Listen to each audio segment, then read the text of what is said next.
Fantasy basketball managers, did you just pull off the trade of this century? Just as you start celebrating, right? You get an alert on your phone and you find out your trade has been vetoed. In this episode, my special guest is going to break down the ins and outs of fantasy basketball trades. We believe every NBA fan who plays fantasy football should also play fantasy basketball. For 5 years, our guest has worked in the fantasy sports industry. He's worked at Fantasy Pros, RotoWire, and now he's with NBC Sports, Fantasy Basketball Fanatics. I want to introduce to you my main man, my friend, Zak Hanshew. Zak, what's good? My man, thanks for having me on. I appreciate it, brother. Oh, man, you know I appreciate you, my brother. Let's jump right on in, man. So I talked at the beginning about people getting their trades vetoed. Like, how should fantasy managers manage vetoes from both sides, from a commissioner standpoint, but also as a fantasy manager, especially if I'm new to fantasy, I'm hyped up, I just executed a trade and then I get shut down. How should people focus, approach this season? Yeah, I mean, so ideally, man, you're playing with a group of people that they self-govern, right? Like everybody kind of operates on the honor system. Nobody is colluding with one another. Nobody is sending over ridiculous trade offers that are completely lopsided. And in those situations, you don't have vetoes. Because if it's me, if I'm pulling off a trade like you just mentioned, if I get the guy that I've really been targeting for so long, I want to have him right now. I don't want to wait 2 or 3 days for the league to review the trade and potentially veto it if somebody gets pissed off or the commissioner steps in for some reason that's out of my control. So ideally, you're playing with some people that make it easy on you, and you don't even have a veto process. I'm completely against vetoes unless it's something just absolutely ridiculous, and hopefully you don't play in a league like that. Yep. And for the actual commissioners, right? So, especially in category leagues, right? My interpretation of something that's a fair trade might be different than someone else based on the build of my team, right? Especially if you're going by rank. And someone could be like, well, look, Jaren Jackson Jr. is here and Giannis is here. Like, I don't think it's fair. And you're saying, hey, this is my build. This is what I want for my team. How do commissioners manage that? Yeah, man. And again, this all goes back to, playing with the right group of people. If people understand in a categories league, exactly as you mentioned, Jaren Jackson Jr., he was a fantasy first rounder last season, but that was in large part due to his ridiculous block rate. And some teams, if you're set at blocks already, you don't value Triple J quite as high as somebody that might be struggling in that category. Yeah, fairness is in the eye of the beholder when it comes to trades. And as a commissioner, I mean, you really have to let your managers manage their own teams. We're all grown-ups at this point. If you're playing in a fantasy league, you're a grown-up. You don't need to be told by a commissioner, hey, this trade is fair or not fair. Love it. So let's talk about actually sending out trades. Should fantasy managers send out a bunch of offers all at once? If they're trying to move that Jaren Jackson Jr. or whoever the player is they're trying to move, or should they focus on one trade partner at a time and then just a layer deeper when they communicate? Do you recommend like them maybe nudging them in the chat first or just send out the offers? What would be best practices for that process? Yeah, I mean, for the first part of it, I think it's fine to send out a bunch of offers all at once. If you're managing that correctly, if you don't have a ton of player overlap, like if you're really trying to move Triple J and you're sending out 10 offers for him at once, I think that gets a little too much. But in terms of the second part of that, yeah, I always appreciate when somebody shoots me a message first about a trade. I mean, it's fine getting that trade, just, hey, I got a notification. Wow, somebody sent me a trade offer. But I really like to discuss that with the other guy first. I love that too. It kind of adds, it adds to the experience too, right? So it's like, when you're negotiating something, you don't just like send someone a proposal in the mail. Like you like, hey, let's connect first, let's meet, let's talk about it. So I think it adds another layer. It adds another layer to the experience. So I love that you said that. So what are some mistakes that fantasy basketball managers are making when they start these trade negotiations with other managers? Yeah, man, I think we just touched on it. I really think, like you said, there's a connection, there's a human aspect to it when you shoot somebody a chat or text message. If you're playing with guys that you're friends with for a long time, you probably have their cell phone number. Shoot them a text, give them a call. However you want to communicate with them. I think sending that trade offer out of the blue, to me, it kind of makes the trade a little less appealing to me than when I'm actually chatting with somebody. So I think that's that's the first mistake right off the bat.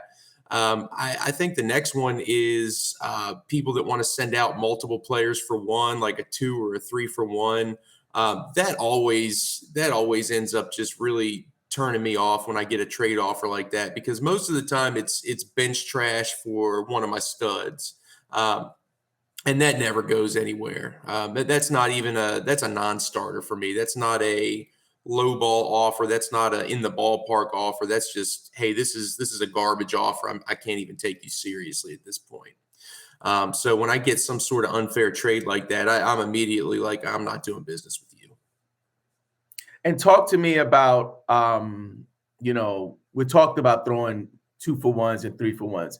What ways can we entice people to take the offer? What kind of strategies can they use? Because one thing that I do is I might throw a late round guy in with the stud, right? So if it's like, let's say we're doing a straight up trade, like I want Luka for Jokic. The Jokic owner's like, I'm not going to do that. So I'll be like, all right, so I'll throw in, Wendell Carter Jr. and so on. Talk to me about that if you're trying to entice someone to what would move them over the edge if you have a balanced offer. What would push them over the edge?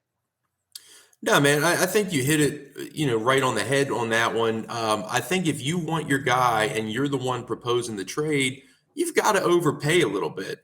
Now, that doesn't mean, for Jokic, that doesn't mean you're sending Embiid and SGA necessarily. That means you're sending Embiid and then you're tacking on, like you said, a late round guy, maybe a flyer, maybe a future pick if you do that kind of thing.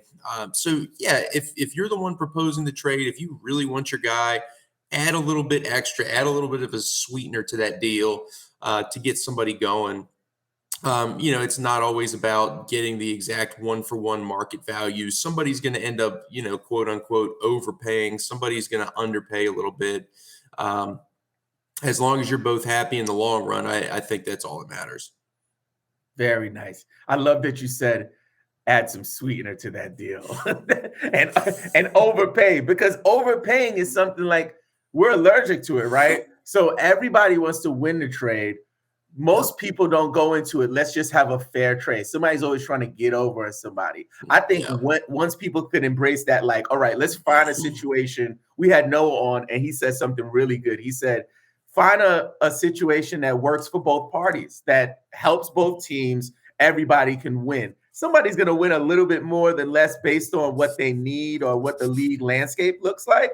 But at the end of the day, just make sure that everyone gets to eat something. You know what I'm saying?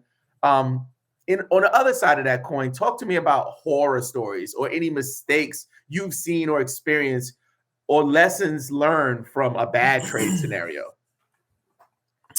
Fortunately, I've played most of the time with guys that are really good about doing these trades. They don't make things too personal. They don't pester me all the time and send out these terrible deals. But I have played with a few that have sent terrible trade offers, as I mentioned above. The biggest horror stories or mistakes really for me is not keeping it friendly, man. I mean, at the end of the day, yes, you want to win. Yes, you want to be competitive. But man, this is fantasy sports right here. This is all about having fun. And when you're getting these trade offers from people and, hey, the deal doesn't work out. We've talked about it. We negotiated and neither of us can find, that in between ground that we want to make that deal. Some people some people tend to get pissed off about that, and not realize that, hey, we're managing players on a fake roster for a game that is completely about fun. The name is fantasy. So I've had that happen several times before. The other thing too that I really really hate is you send a trade offer out to somebody, they don't respond, and again, it's on you as the manager to cancel that trade after so long. But let's say you send an offer out to somebody, they let it sit there in limbo for weeks at a time, and then all of a sudden somebody that you're requesting from them, that you're trying to get, all of a sudden they're injured or their role has diminished or they've been benched or whatever the case is, and then they all of a sudden accept that trade offer. And at that point, they fleeced you. And then flipping the coin on that, somebody agrees to a trade, and then the player that they're trying to get, if you're waiting for 2 or 3 days for that veto process or for that trade to go through in your specific league, somebody gets injured in the meantime, and they all of a sudden want to cancel that deal. When it was agreed upon before anybody knew, what was happening, it was completely fair at the time. So I think in both of those scenarios, you really just have to look at being fair, whether or not you win or lose on that deal. You've got to be fair about that deal, and those are the kind of things that I think can really break up a league. Man, people can really take this stuff personally and get upset by that. Yeah, we had and I've been playing for about 7 years, and early on in one of my leagues, and a couple of my leagues are the same guys. Maybe we have some replacements and stuff like that. And one of my guys, he made an offer that was a little like why would you do that? But the guy who initiated the offer got the worst end of the deal. So we were like, okay, the other manager accepted it. It is what it is. That's what he wants. The guy comes back the next day, Zach. He says, nah, that was my cousin. That was my little cousin. my little cousin took my phone and sent you Spencer Dinwiddie, for like, Giannis or whatever it was, right? It was a crazy trade.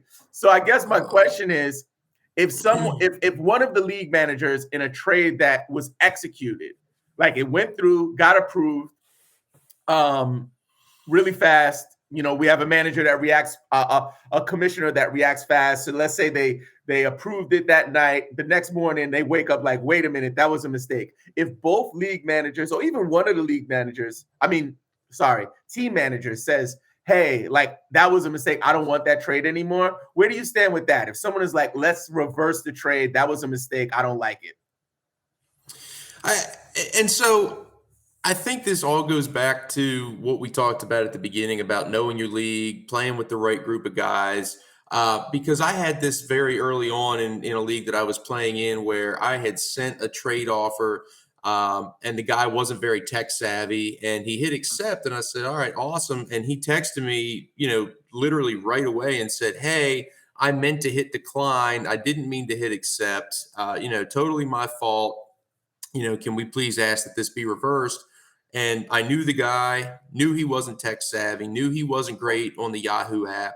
And so we reversed the trade. I mean, so this is, again, because I knew he wasn't bullshitting around with me. If you play with the right group of people, and he hit me up right away, I mean, there's no reason to destroy a friendship or piss people off over a fantasy trade, right? Like I was happy to get that trade. I was the one that initiated it. But if he didn't want it, I don't want to win on the technicality, and I don't want to pull a trade over on somebody that didn't want to do it. And in terms of these best practices and these concepts, would they work for fantasy football as well? Absolutely, man.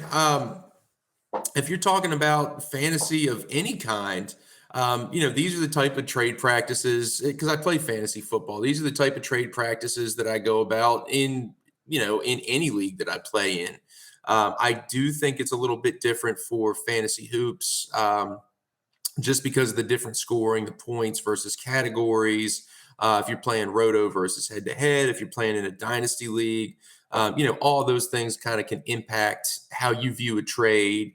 and how maybe some people, with the Triple J example, we talked about how some people might feel a trade is fair or balanced, when it's really just based on the team. But in fantasy football, the same tenets hold true, right? I mean, don't take it personal. It's all about fun. Don't be bugging people too much about trades. Don't take it too personal. Be friendly. Throw that human element out there, and just learn to negotiate with your league mates. So I think all of those basic tenets hold true no matter where you're playing. I love that. I love that. I love that. Speaking of football, football is back. And BetOnline is your number one information source for all your sports wagering info with all the up-to-the-minute stats, news, scores, and matchup breakdowns. Get the latest game odds, spreads, and totals from the NFL and college football at your fingertips with BetOnline's real-time updates on statistics, news, and odds. From week 1 all the way to the college football playoff and Super Bowl, BetOnline gives you access to the best football promotions and contests available anywhere online. Head to the website today and use your mobile device to get in on the action. Remember, use our promo code BELIEVE to receive your 50% welcome bonus on your first deposit. BetOnline, where the game starts. So you mentioned Dynasty there. And I know we have some folks who are in some dynasty leagues. How do you balance immediate gains versus long-term potential when considering trade offers in dynasty basketball? Yeah, man. So this all goes to what is your team doing right now? So if you're a competitive team, if you're trying to win it right now, obviously you want to take those immediate gains. So you can sacrifice, we talked about value 1-for-1, trying to fleece somebody, trying to win or lose a trade.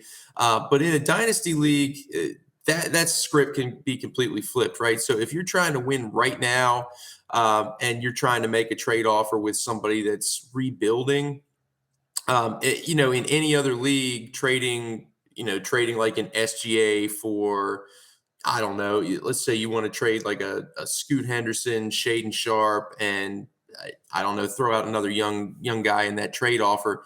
In a redraft league, that offer is going to be completely lopsided. The SGA manager is going to win out 100%. But if we're talking about in a dynasty league, somebody that's competing now might want to take that player that's going to get them immediate gains and send out young players that in 3 or 4 years are going to be absolutely balling and could be first rounders themselves. So it all depends on where your team is, what your timeline is, and what you're trying to accomplish. Very nice.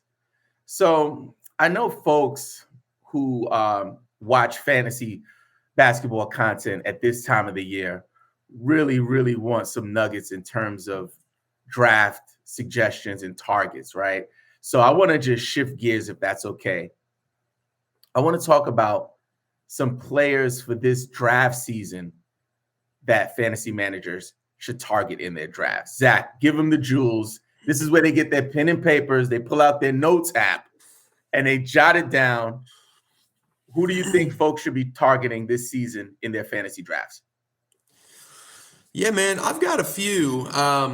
Anthony Edwards is my first one. I really think he's going to take that next step this season. He's been a top 40, per game guy the last couple of seasons.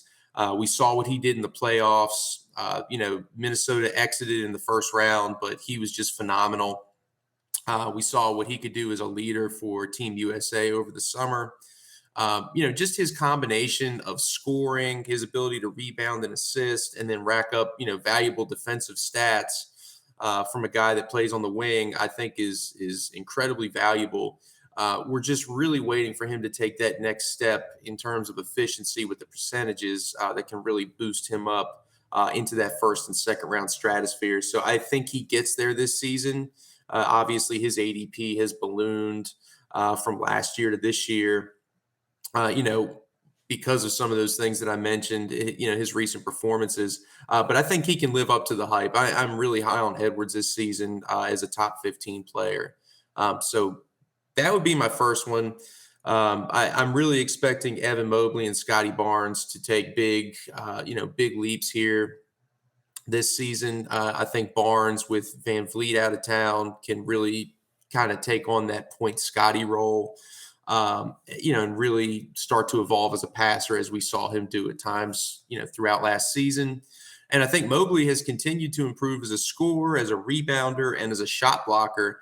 And in Cleveland, he's going to thrive for another season and take it up to the next level.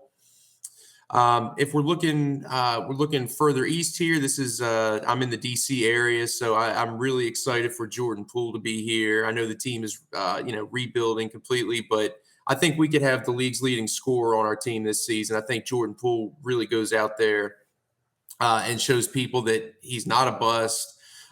He didn't fall off last season. There was turmoil in the locker room.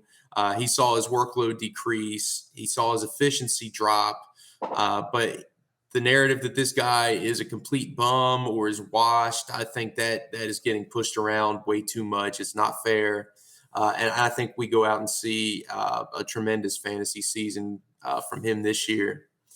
And I'll throw one more name out here. After this trade, I think his ADP, his stock may be down a good bit, but I am super high on Robert Williams. I was very high on him before the season or before the trade to Portland, and I'm even higher on him now. I actually think that this move is good for him.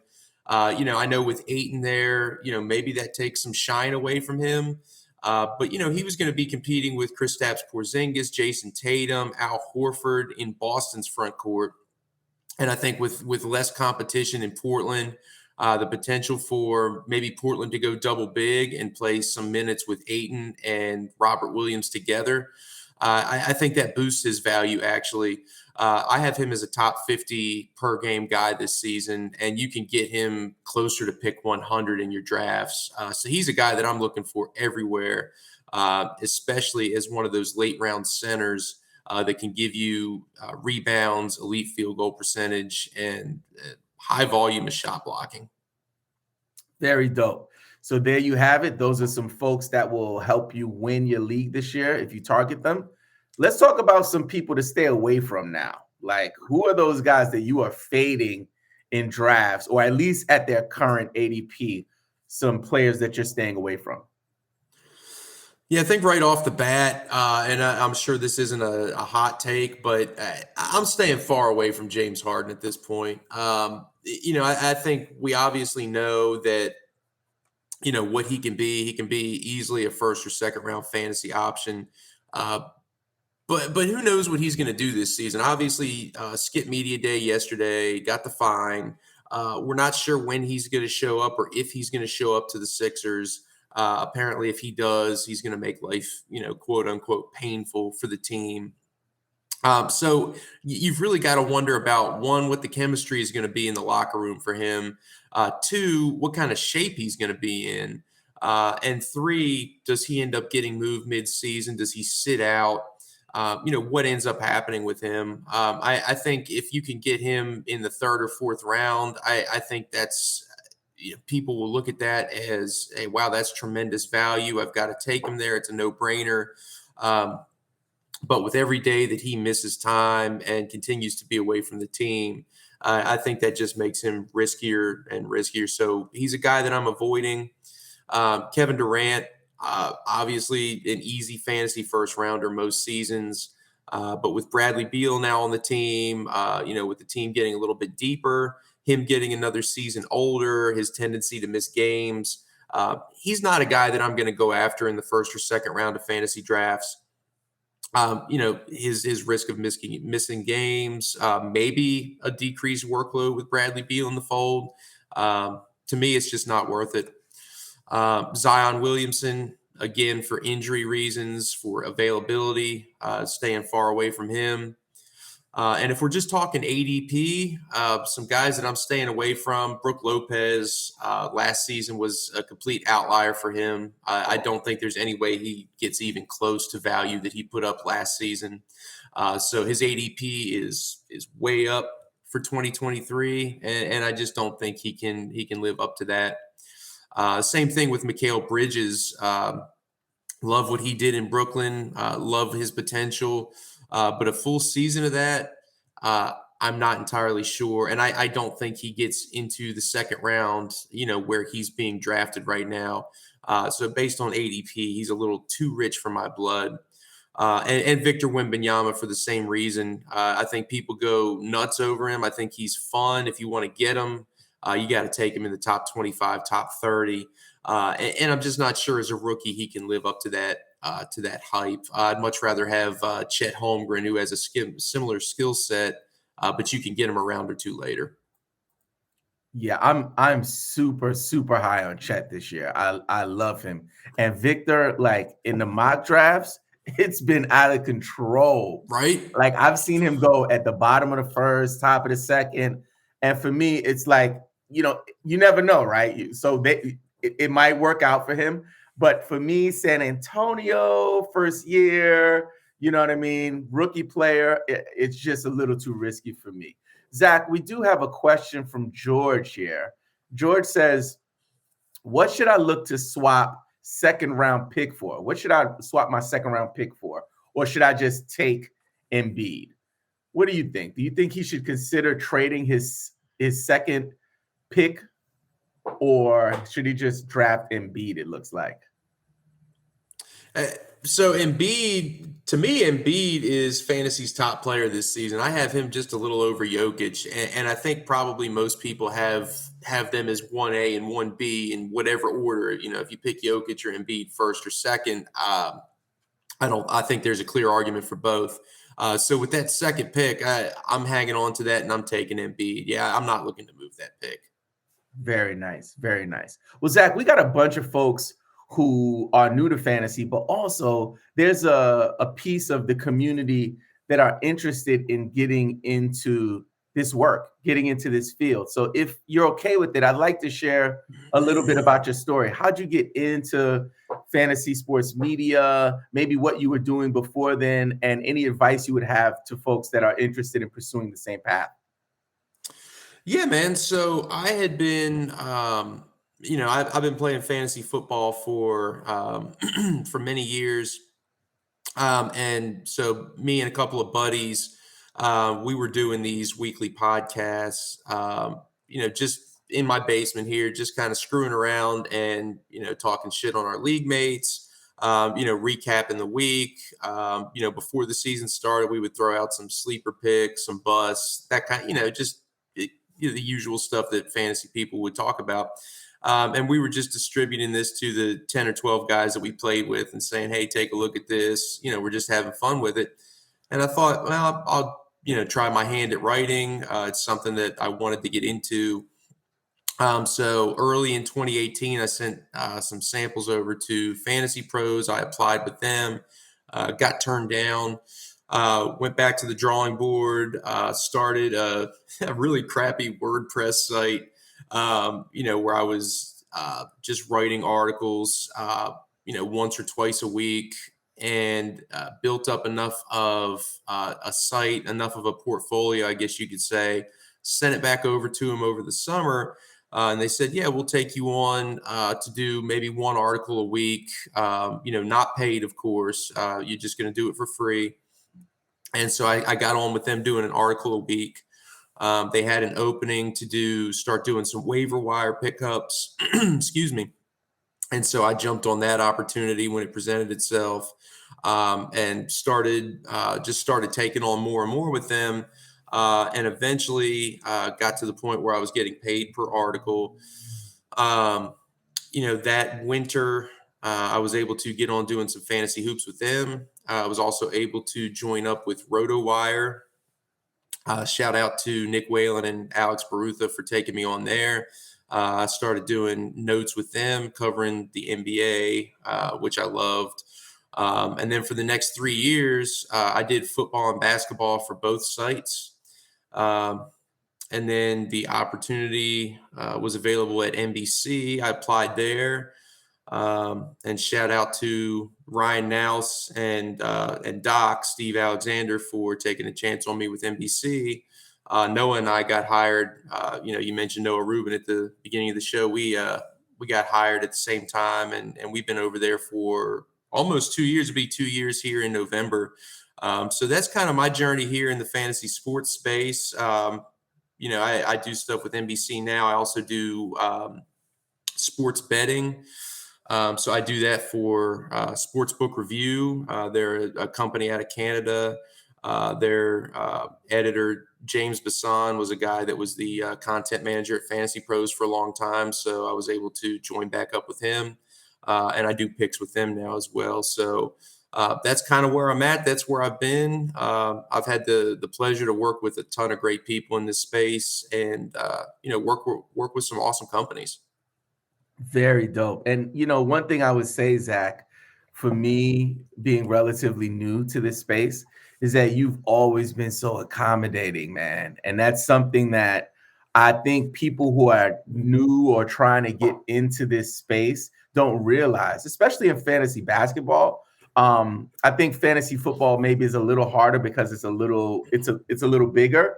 I think you're having your foot in both of those worlds, in football and in basketball, and then just kind of opening your doors. You've always like shared opportunities with me and just been so helpful in terms of just offering guidance and suggestions. So I'm grateful for you, brother. Like, sincerely, man, having me on your show. I know you have a huge platform because you work with NBC.